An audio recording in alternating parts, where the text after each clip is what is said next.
Do you know there's certain things you need to know when you get a business bank account? Stay to the end of the video and I will share with you what those are.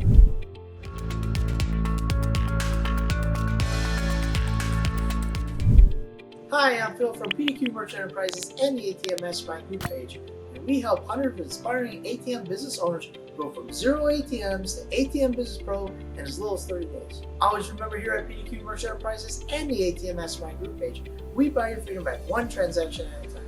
Without further ado, the top 5 things you need to know when going to open up your business bank account. All right, point number 1. Here's a big one. Maybe you guys don't understand this. Not every bank wants to do business with you. They just don't. Some of the bigger banks, as I tell you guys all the time, bigger banks, they're completely out. That's the Chases, the US banks, the Bank of America, Wells Fargo. Those are big banks. They're out. They don't want anything to do with ATM business. Now, some of the middle-sized banks, some of those are not as big, but they're regional banks. They too are not friendly for the ATM business. Some of them will still bank us, some of them won't.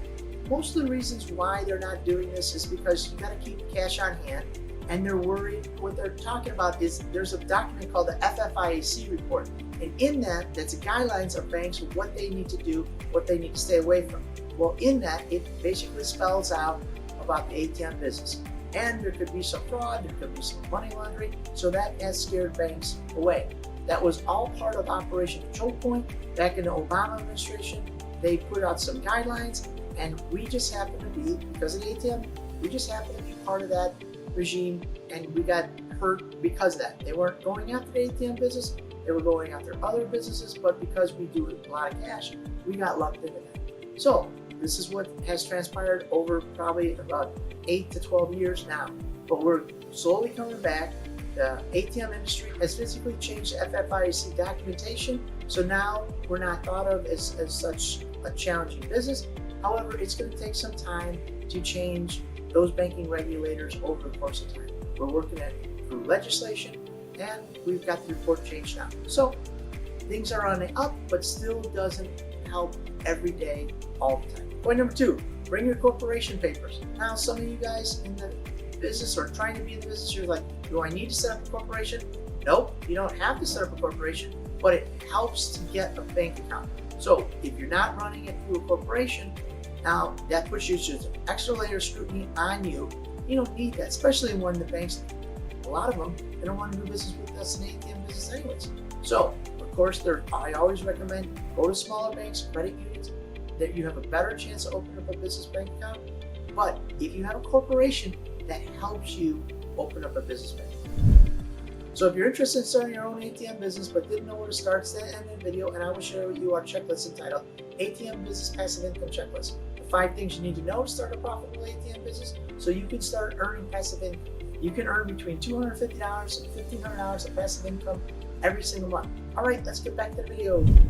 Number 3, this is a particular favorite of mine because it gives you ammunition to have a discussion. But go out to Google, download what an MSB, that's money service business, download what that is, understand what that is. It clearly defines in that language that an ATM is not a money service business. A lot of times you go to sit down with a bank, you might get an inexperienced banker, especially now, we got a lot of people turning over in the banking industry, and they're gonna think, oh, that's a money service business because you're asking for money, you're selling money.